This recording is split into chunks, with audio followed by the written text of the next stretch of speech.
वालेकुम। तो हाज़िर हैं हम एक और न्यू वीडियो के साथ, एक और न्यू वीडियो लेक्चर के साथ। तो आज हम पढ़ने जा रहे हैं factor affecting the activity of an enzyme.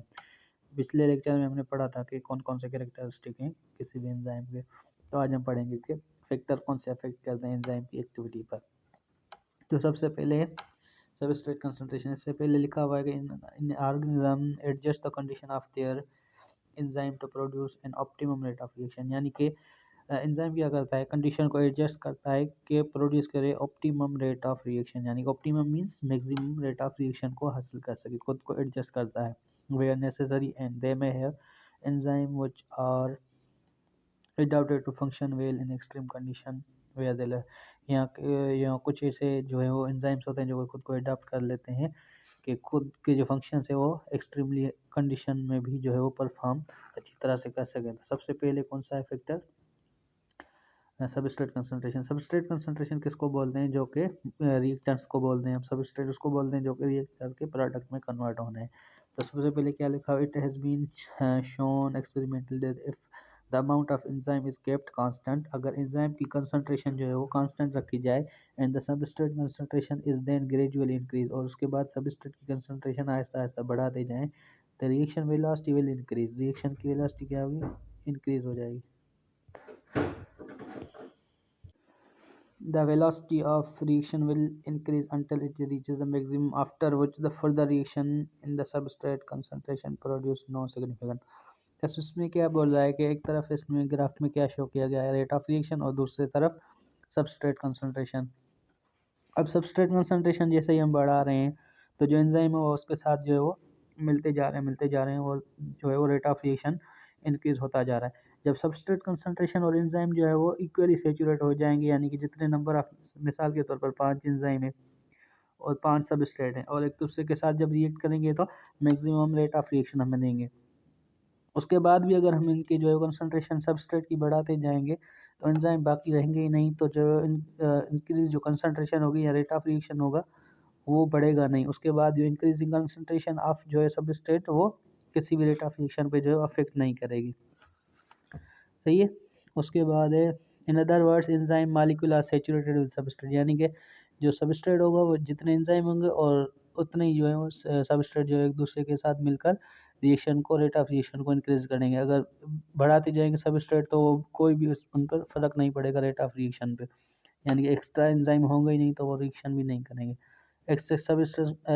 excess substrate molecule cannot react until the substrate already bounded to enzyme has reacted and been released or been released without reacting।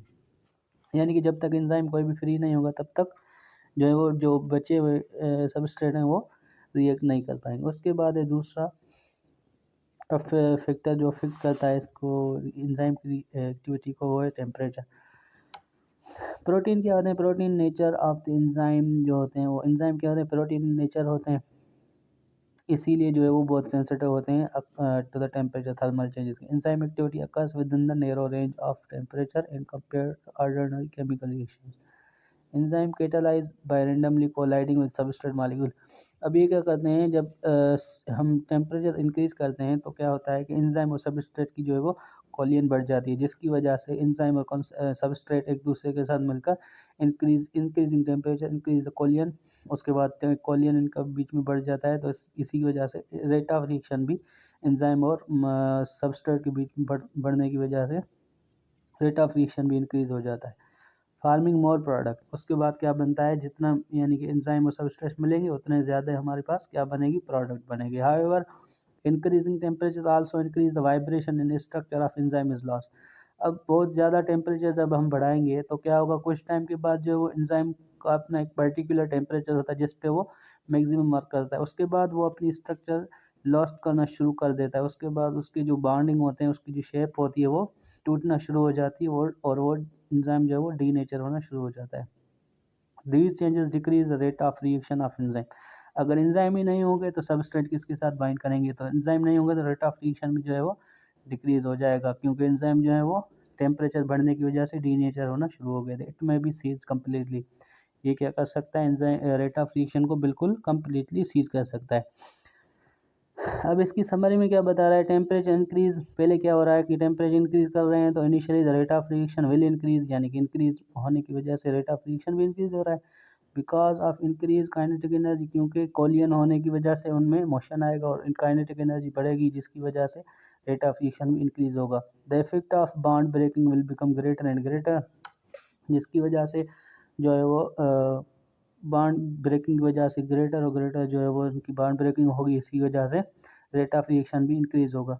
उसके बाद जो है वो उसके बाद क्या लिखा हुआ, rate of reaction will begin to decrease as shown figure. उसके बाद जैसे एंजाइम जो है वो डीनेचर होना शुरू हो गए तो रेट ऑफ रिएक्शन जो है वो डिक्रीज होना शुरू हो जाएगा। अब देखें रेट ऑफ रिएक्शन इसमें शो किया गया है वाई एक्सिस पर, और एक्स एक्सिस पे क्या है टेम्परेचर। जैसे ही हमने 37 डिग्री टेम्परेचर 37 डिग्री सेंटीग्रेड तक टेम्परेचर को इंक्रीज़ किया तो वहाँ पर क्या हो रहा था, हीट एनर्जी काजेज मोर कोलियंस, जैसे ही टेम्परेचर बढ़ रहे थे कोलियंस बढ़ रहे थे, जिसकी वजह से एंजाइम और सबस्ट्रेट एक दूसरे के साथ कोलियन करके प्रोडक्ट में कन्वर्ट हो रहे थे। उसके बाद 37 डिग्री सेंटीग्रेड तक optimum temperature for human in kilos, तो 37 डिग्री सेंटीग्रेड उधर क्या एंजाइम जो है वो अपना ऑप्टिमम यानी कि मैक्सिमम एक्टिविटी शो करते हैं। उसके बाद अगर हम और भी बढ़ाएंगे 37 से अबव करेंगे टेम्परेचर, जैसे 40 हो गया, 50 हो गया और 60 हो गया, तो एंजाइम क्या करेंगे, डीनेचर हो जाएंगे at high temperature, so rate falls, और उसके बाद रेट ऑफ रिएक्शन जो है वो कम होना शुरू हो जाएगा और एंजाइम डीनेचर होना शुरू हो जाएगा। उसके बाद एक थर्ड फैक्टर जो अफेक्ट करता है रेट ऑफ एंजाइम की एक्टिविटी को, वो है pH. Enzyme are also sensitive to pH, enzyme क्या होते हैं, सेंसिटिव होते हैं बहुत ज़्यादा पीएच को, क्योंकि their protein because due to their protein nature, protein nature की वजह से वो क्या होते हैं, स्पेसिफिक इन नेचर होते हैं। कुछ ऐसे एंजाइम्स होते हैं जो कि एसिडिक इन्वायरमेंट में रिएक्ट करते हैं, अपना ऑप्टिमम यानी कि मैक्सिमम एक्टिविटी शो करते हैं, और कुछ ऐसे एंजाइम होते हैं जो कि बेसिक मीडियम में अपना वर्क फंक्शन जो है वो मैक्सिमम एक्टिविटी शो करते हैं। All enzyme work at their maximum rate at narrow range of pH, यानी कि नैरो रेंज ऑफ पीएच जब होगी तो सारे एंजाइम जो होते हैं वो अपनी मैक्सिमम एक्टिविटी शो करते हैं। The point where enzyme is more active is known as optimum pH. अब हर किसी एंजाइम की अपनी अपनी जो है वो नेचर होती है। मैंने आपको बताया कि कुछ ऐसे होते हैं जो कि एसिडिक एनवायरनमेंट में जो है वो अपना इफेक्ट शो करते हैं, यानी कि मैक्सिमम एक्टिविटी शो करते हैं, तो उसको हम क्या बोलेंगे, ऑप्टिमम पीएच, जो कि अपनी मैक्सिमम एक्टिविटी शो करे जिस पीएच पे, उसको क्या बोलेंगे, optimum pH. For example pepsin works at low pH, यानी कि पेप्सिन क्या करता है, एसिडिक एनवायरनमेंट में अपना जो है वो मैक्सिमम एक्टिविटी शो करता है। स्टमक के अंदर कितनी 1.5 से लेकर 2.5 तक जो है वो पीएच होती है, जिस पे जो है वो पेप्सिन जो है वो प्रोटीन को तोड़ने में मदद करता है। सही है, तो ये बहुत ही एसिडिक एनवायरनमेंट में अपना काम करता है। It is highly acidic while trypsin works at high pH. अब ट्रिप्सिन क्या होता है, ये जो होता है वो हमारे प्रोटीन तोड़ने का काम आता है, पर ये कहाँ होता है, ये हमारे स्मॉल इंटेस्टाइन में जाकर, जहाँ पर इसकी पीएच कितनी हो जाती है 7.4 या 7 हो जाती है। 7 पॉइंट जो गैस्ट्रिक जूसेस होते हैं जो कि मिलकर बने रहे होते हैं, बाइल जूसेस और पेनक्रियाटिक जूसेस से मिलकर बन रहे होते हैं, वहाँ पर आकर ट्रिप्सिन जो है वो एक कंपोनेंट है किसका, बाइल जूस का। सही है, तो बाइल जूसेस में ट्रिप्सिन रिलीज हो रहा होता है जो कि प्रोटीन को जो है डाइजेस्ट कराने में मदद कर रहा होता है। तो वो क्या हो रहा है, वो काम कर रहा होता है अपनी हाई पीएच पे या बेसिक पीएच पे, उसका काम कर रहा है, अपनी ऑप्टिमम पीएच शो कर रहा होता है। Most enzyme works at neutral pH, mostly enzyme क्या होते हैं, न्यूट्रल पीएच पे काम करते हैं 7.4 पर, जो कि हमारे ब्लड की पीएच भी है। Small changes in pH above और below optimum do not cause permanent changes. अब स्मॉल थोड़ी बहुत चेंजेस आती रहेंगी तो उनकी जो एक्टिविटी है उनको कोई खास फर्क नहीं पड़ेगा, परमानेंट चेंज नहीं आएंगी। Sense the bond can be reformed, उसके बाद जो है वो बॉन्ड रिफॉर्म हो सकते हैं। However extreme changes in pH, अगर बहुत ज़्यादा चेंजेस आ गई, जैसे कि अगर कोई एंजाइम है जो कि हमारे सलाइवा में प्रेजेंट होता है, जैसे कि सिल्वर या माइलेज, वो जो है वो हमारे यानी कि बेसिक पीएच पे काम करता है, उसको अगर हम स्टमक के अंदर रख देंगे तो वो क्या हो जाएगा, डीनेचर हो जाएगा, यानी कि एक्सट्रीम चेंजेस आ जाएंगी पीएच में, तो वो वहाँ पर काम नहीं कर पाएगा, वो कभी भी फिर रिफॉर्म भी नहीं हो पाएगा। सही है, काज एंजाइम टू डीनेचर, उसके बाद वो क्या हो जाएगा, डीनेचर हो जाएगा and permanently loss their function. उसके बाद उसको क्या होगा, एंजाइम वो अपना परमानेंट फंक्शन लॉस कर देगा। अब इसमें दिखा रहे हैं ग्राफ में, एक तरफ रेट ऑफ रिएक्शन दिया हुआ है और दूसरी तरफ इंक्रीजिंग पीएच। ऑप्टिमम पीएच वो है जहाँ पर एंजाइम अपनी मैक्सिमम एक्टिविटी शो करता है। हर किसी एंजाइम की अपनी अपनी एक्टिविटी होती है।